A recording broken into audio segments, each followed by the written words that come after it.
you home. We are WNST, AM 1570, Towson, Baltimore. We are Baltimore positive. It is summertime around here. We're taking the Maryland Crab Cake Tour out on the road. We're going to be in Eldersburg at 1623, as well as the morning edition of Zeke's Coffee this week. We'll take a little respite next week, and we will come back after it real hard beginning on August 3rd, which is our 27th anniversary. We're kicking that off. Our friends at Curio Wellness, as well as the Maryland Lottery, taking us out onto the road. We're going to be doing crab cake tours all over the place and all my favorite places to eat. This guy joined me in one of my favorite places to eat. He was at the new Costas in Timonium last week as part of our Maryland Crab Cake Tour. And, you know, we didn't talk enough football last week because it felt like a long way away. Luke was away, and the All-Star game and the All-Star break, and the Orioles are dead for rights and trading deadlines and all, you know, what all that we're going to do there. But the football thing is really what keeps hope alive here this time of year, and all of the focus and all of the energy, much to the chagrin of Mr. Rubenstein and Griggs and Elias, maybe to his benefit, will go to the football team. And, you know, Luke and I hadn't done a piece. We hadn't talked football in like 3.5 weeks, literally. He came back. We did a piece, and within 30 seconds, we're back to Super Bowl or bust. Amen. That is where it is. And no doubt, you know, that's a different level of expectation. That's like me saying, Raskin, you're going to handle my money, but I got to get 14% every year, all the time. You know, no risk, no risk, 14%. Right, exactly. Right. Good luck with that. Right. Good luck with that. Well, no, I mean, that's where the Ravens have put themselves, right? Right. It's all about expectations. And just what you said, you know, talk to money for a second. When we meet with people, we set those expectations. And one of the things, we use a golf analogy. I use a golf analogy to talk to people about investing. And the reason is there's par, right? Everybody knows what par is. Whether you're a golf fan or not, you've heard par.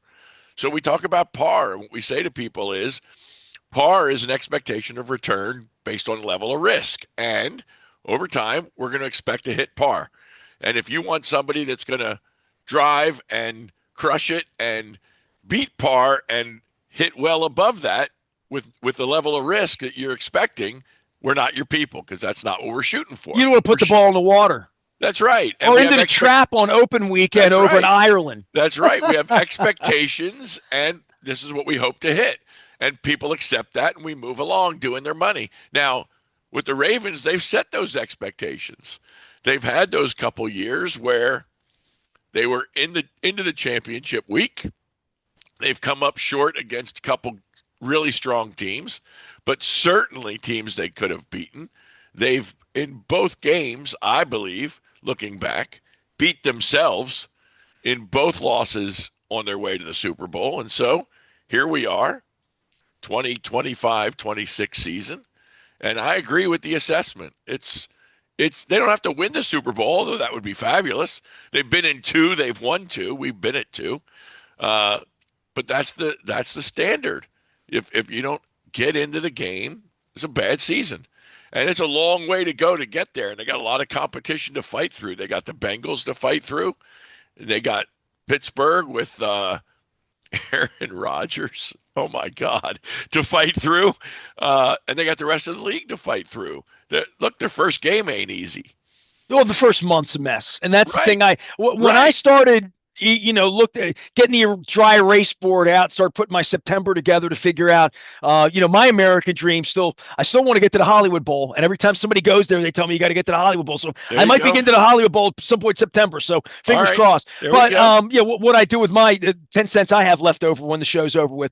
But the notion that Buffalo, Cleveland, Detroit, Kansas City, not an easy. That's September. You know, you will not be watching the Orioles in September. You'll be watching this and saying, wake up on the day after the season starts 1-0 and you've won at Buffalo. And they beat the snot out of Buffalo early in the year last year. That's right. And then they choked. That's the wrong word, right? Choked. Lamar gave the ball away. Mark Andrews gave the ball away. Well, no. Andrews fumbled. That was a legit hit. The guy cranked him. Punched the ball. There it is. But Lamar just like rolled it out on the 50-yard line. Here, take it, please. So, you know, 2 giveaways, and then you're fighting from behind. So you beat yourself. And look, over the last couple seasons, the games they've lost in the regular season have clearly been games they could have, should have won, where they gave away turnovers, they gave away points, they just didn't play well. I don't think anybody really beat them. They've given away games they could have, should have won, and if they play to their capabilities, they'll win. So you wake up, like you said, 1-0, 0-1. Detroit ain't no slouches. They play fast and hard. And Well, they're going to Kansas see City, Joe Flacco in week 2, I guess. I mean, I well, guess he'll be the quarterback in or it could Cleveland. be Shador, right? Shador. Who knows, Who right? knows? I mean, Shador's probably. whatever it'll be, They have Cleveland will stink. five. They have five quarterbacks in Cleveland. Yeah. How Cleveland is that? And what's up with this draft pick nonsense? I'm sure you saw that. Cleveland gave the second round pick a big guaranteed contract. And so now all these second round picks aren't signing because they want a big, stupid Cleveland guaranteed contract. Well, he's quickly becoming the pariah of owners, right? I mean, Yes. he was the one. And by the way, for the Players Association to be, and Bisciotti was part of this, right? Yes, Back 4 yes. years ago when they didn't want to give Lamar money and they gave all the guaranteed money to Deshaun Watson. Yep. They that set a standard. that the Pilot J, fraudulent owner of the Cleveland Browns, Jimmy Haslam, is marching to his own beat, and He is. He's doing what he wants. He's the new old Jerry Jones.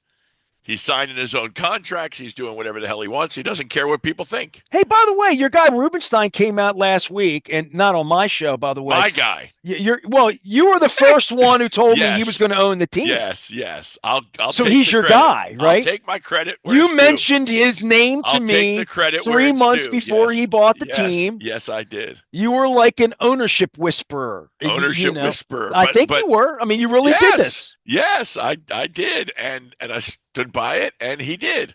But what do you think of his act so far? You haven't bought tickets. I don't see you running down there. No. I think I can't blame what's happened on him. I mean, look, we do have hurt players. We do have hurt pitchers. Pitching is this game. And when we pitch, we can't hit. When we hit, we can't pitch. They fired the manager, and the general manager hid for 3.5 days. I'll continue to bring that up and say that's not leadership. No, I get it. But he's now the one, unless they get rid of him, he's the one large and in charge. He just had a draft. He drafted, what, 7? They got pitchers? A+ on all the draft picks because they had more and better and a bigger pool than anybody else. Yes. Right. So they picked who they wanted. Hopefully they have some strength. But here's the tragedy of it, Ness. Look, it's July, mid-July, whatever the hell the date is today. It's middle of July, and most of the town's more interested in training camp for the Ravens than the Orioles. Well, of course. And for the last 2 years, we've had a lot of hope around the Orioles. And we've had some late September, October Orioles, and that's been good.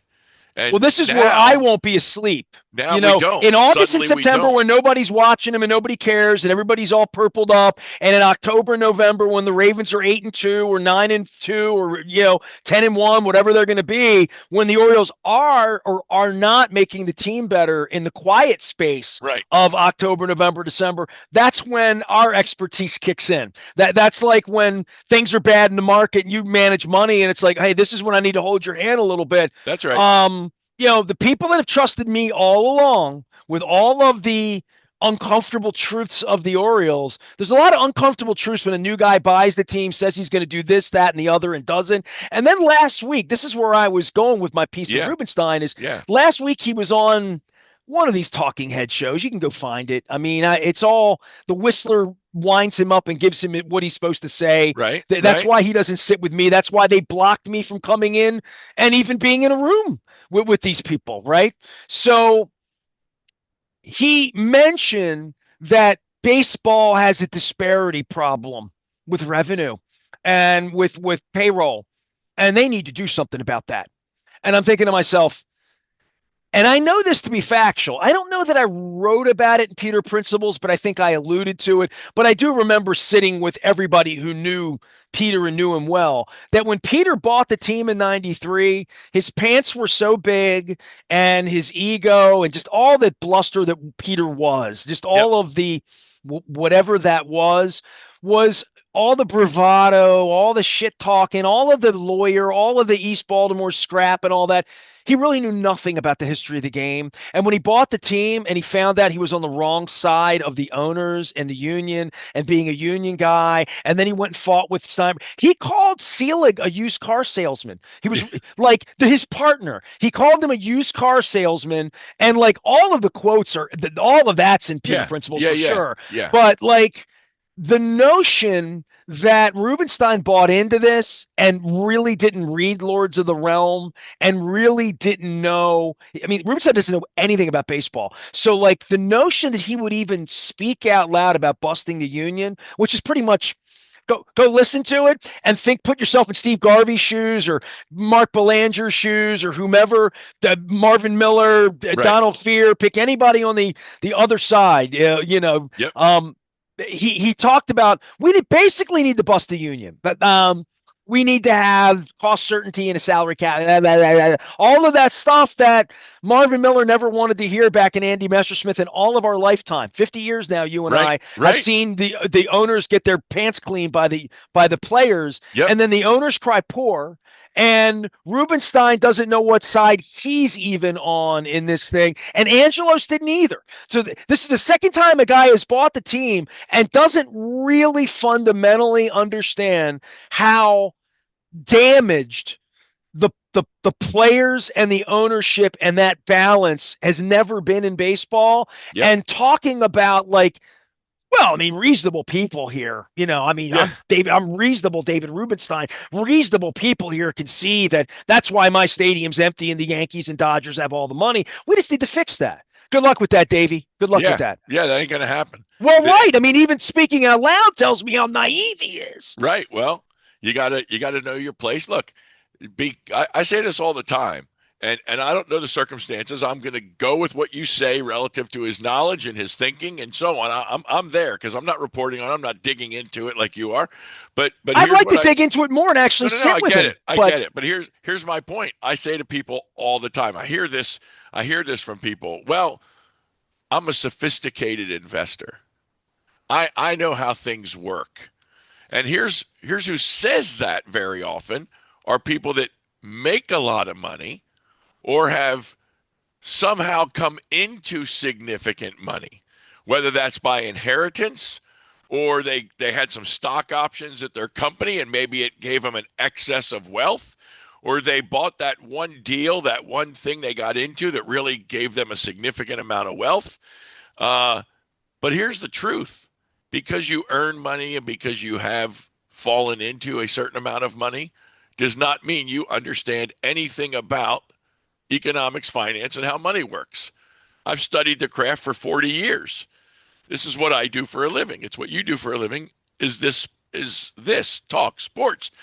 Baltimore Positive. It's what you do. I don't do this. So he has been a top of his game when it comes to the world of private finance, the world of hedge fund, the world of investing, the world of all that he he does. didn't do that by Wait, wait, sitting wait. around reading the sporting news 8 hours a day for the Correct, last 30 but years. here's my Yes. point. He Because you have money and you buy a team, Jerry Jones, you think you understand everything there is to know about the sport. And I would dare say that you need to know a hell of a lot about the sport to be an efficient quality owner of the sport. And you can see the ones that are the ones that win. It's the same across the board. You look at football. Now, granted, in football, I think it's a little more reliant on some great draft picks and some great coaching. Well, this is where But Bisciotti gets involved in personnel at draft time, yep, and even strategy to some point. But Bisciotti eased into this by saying, "I'm a maniac fan, and right, I need to learn." exactly. And That's my he's taken point. 21 That's my years point. He to know he what he has. knows and what he doesn't know, That's and where to right, stick his nose and to in. let whoever run whatever they're running. That's my point. You look at This is really funny. Let's talk for a second hockey. There was this big to do in the Stanley Cup final. I don't know if you saw this at all. If you didn't, quick read. It'll be worth looking at. People were crying out that the Florida teams are winning the Stanley Cup and Vegas won the Stanley Cup. And it's because the states they play in don't have state income tax. Therefore, the best players Want to be want to there. be there, and they're getting paid a lot because they're saving all this state income tax. So they went back over the last 30 years, and of course, they didn't win all those cups. They had to have good teams with good coaches, with good players, and now they're winning. But there's plenty of places that didn't have, or that do have state income taxes that have won. It's great ownership with great leadership that attracts great players. These players make enough, and we've talked about this. We talked about this back when Lamar was about to sign. We said if he went to Florida, how much would he make more? Yeah, he'd make more. But when you're making 10, 20, 30, 50 million a year, what's 7%? Come on, really. That's not where you're going to choose to play. That's not the difference between creating wealth and not. It's who are the players, who are the managers, who are the coaches, and you got an owner who has to know what they know. And here's what I say all the time to people. There's this, if you look at a pie, if we put a pie chart on the screen, there's a little sliver in there about, let's say, baseball, football. That is what you know, right? Then there's another sliver. That is what you know you don't know. The rest of the pie is what you don't know you don't know. And if there's a lot on that pie, there's going to be a problem. You got to know what you know, and you got to know what you don't know. I mean, look out west. You said it. Look out west. The Dodgers, there's a state that has some state income tax. Well, the Padres, Manny Machado stayed in San Diego. He'd made more money playing for the Marlins, right? Who owns the Padres? Well, the fella that owned them died. I don't know who owns them. But the family that owns the Padres, I think, is the brother-in-law of the family that owns the Dodgers. They know what they're doing. They understand the game. They understand how to play it. They keep their mouth shut. They keep their head down, and they win. When's the last time you saw the owner? When you see Jerry Jones, there's a problem. Yeah, the Padres didn't have a bobblehead for their owner. Leonard Raskin is here. He is Raskin Global. We're talking some football. Football. Yes. Let's get our draft picks, and let's get on the field, and let's see what we got. And look, you said it. We said it earlier. The first month is going to tell the tale. Well, and you mentioned Aaron Rodgers. We don't play the Steelers till late in the year, so he'll be out by then. You say that, and I said to Luke, I'm like, they will be 6-6. They're always 6. They're always 6-6, and it's November, and they're scrapping, and they stink, and their running game's good, and their defense can get at you a little bit, but you always play left-handed against them. You always play like crap when you never go in there and freight train them. They always push you around a little bit. Freight trained them in the playoffs. I hear you, but I'm just saying, I'm not ready to write them off. And I know how much you hate Joe Burrow, which makes me sort of like him even more. But, no, they got a shot. To me, if you gave me a quarterback to pick, I'd pick him. They got a shot. They have a good shot. That's why I said we got to fight. We got to fight the Bengals, and you got to fight Pittsburgh because you always do. You always have to fight Pittsburgh. It's just the way the world works. But I'm not worried about the Browns. But Buffalo and Detroit and Kansas City coming out of the gate. Say, I'm not worried about the Browns until you lose to Buffalo 20-19 because the new kicker misses a kick, and now you're 0-1, and the Browns are coming in. Throwing the new kicker under the bus already. Who knows? He hasn't even started. Here's yet, a prediction. This is a flippant prediction. He will miss a big kick at some point. He will. I don't know where it'll be or when. To. Well, they all do. I mean, and Tucker never did. Right. And that was the strangest thing about Tucker. That was his claim. Well, no, that wasn't the strangest thing about Tucker. No, that was his claim to fame coming to the team, right? He, if I remember correctly, if the stats bear me out, he never missed a kick in the fourth quarter in Texas. Okay. I mean, I believe that was the statistic. And comes to the Ravens, and he was a superstar. Let's face it. Undrafted, made his way, made his name, made a lot of money, and was a superstar. And unless he's tarnished forever, I think from a football perspective, certainly should be a Hall of Fame kicker. Now, 10 games suspended, and who knows if he'll ever play the game again. But hopefully he was smart enough with his money that he doesn't have to. Well, We'll when I see. see him, I'm going to read to him everything he called Julie Sharper and the institution of journalism. The minute that the news came out that I read in Pizza John's that day back in January, and if he ever sits with me, I'll be like, I just He go won't. down the list. He You know what I'm won't. saying? He's Like not going to that sit that with that you. that's who he is. Nobody That wants to sit with you because you're too tough. You're a raw journalist. They want fluff. They want fluff. Speaking of fluff, did you watch the All-Star game? I did. It was really terrible. I Most of didn't it. think the game was terrible. I thought the game was good. This way they ended it was so bizarre. The announcers, of course, are touting this as the greatest Oh, way to dude, end the a game announcers are just ever. pimps, man. Like Right. it's just Come on. what used to pass for Howard Cosell and journalism Right. behind the mic, where there was someone there that wasn't in on the charade. It Right. Well, is this now it's is a giant charade it's a now. cheerleading. It's a cheerleading It's session. really, really But like this is my point. That's why they don't poor. want to sit with you. They don't want old, scrappy Q&A. They want soft pedal They want stuff. reality TV where they write the script. Right.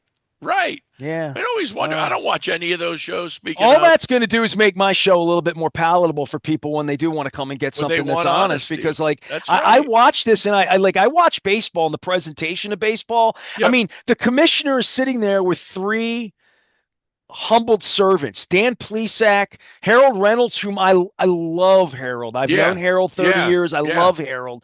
And the wacky guy in the middle that's the conductor of the orchestra. I mean, look, you and I, we got political last week, but I'll get even more political in the Georgia thing, where they have all these rappers out doing this rap thing Yep. to nothing but white people. They put the baseball team 20 miles away from a subway stop so that there would be no people of color coming. They moved the team out of the city to a place where only white people and rich people could get to it.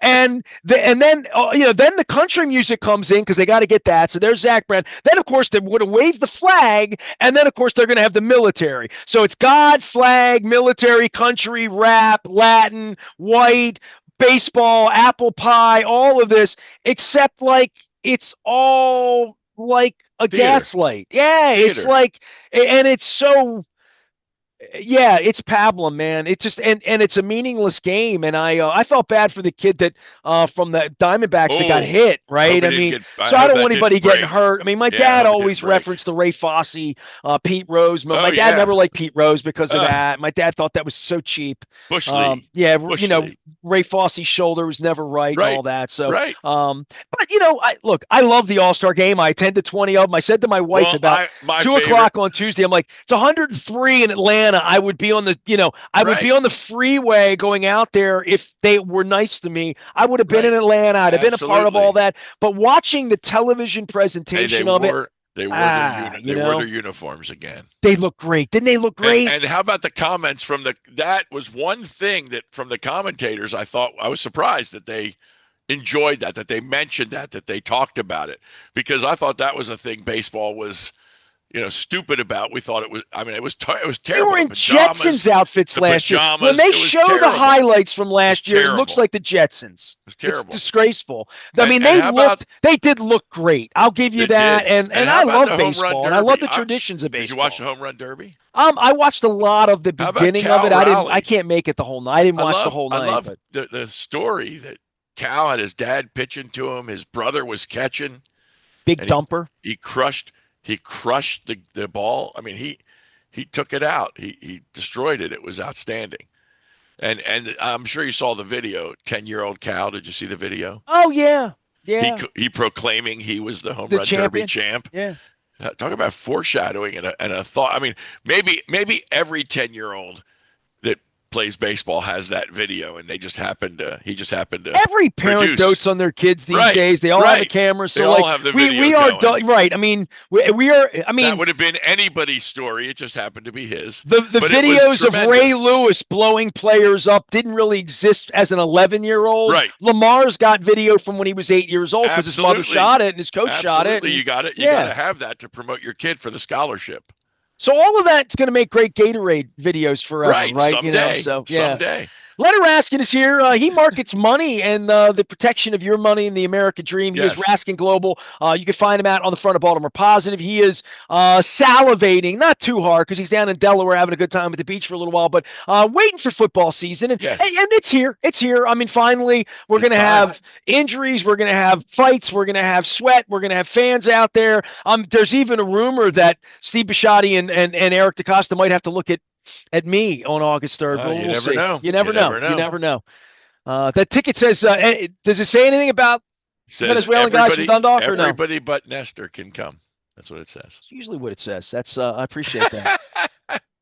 So I took off my hat and said, imagine that. Huh, me working for you. The signs are all out there that we're going to have new Maryland Lottery scratch-offs. I'm going to press your luck. I'm going to have some lucky sevens as we get into our 27th anniversary, made possible by people like Leonard Raskin who support us, as well as our friends at Curio Wellness and Foreign Daughter, as well as the Maryland Lottery who's putting us out on the road. My 27 favorite things to eat all next month. Go. Leonard, you're going to be shocked by some of these because a couple of these are like gems that I've never promoted. I don't put pictures up of everything I eat, believe it or not. I am very sponsor centric because you're the ones that power me up and keep me alive and the ability to do this. But a couple of these are going to be like places I'm ready. You're going to see number 16. You're going to write it down and say, hey, I'm going to get over there and check out that chicken dish. You know, that's right. So they're going to be my favorite dishes. These are going to be the things that like I literally crave that I do. Some are very simple: donut, pretzel, snowball. You know what I mean? Right. Cookies, my favorite cookies in the world. I'm gonna tell you where I get those.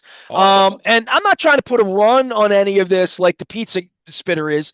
But I just really want to promote some great places. It's our 27th anniversary. And I was gonna do a crab soup, Leonard. I was gonna do cream of crab and Maryland crab. I'm gonna do that next year. Okay. Do that for the 28th anniversary. There we go. This year, we're just going to do good stuff to eat. Leonard Raskin is here. You can find him out at Raskin Global. He is here locally, ready to help you understand money, help you with your money, help you understand things like insurance and your work and your 401k and where all your dough is going. You can find him out at Baltimore Positive. I am Nestor. We are WNST, AM 1570, Towson, Baltimore.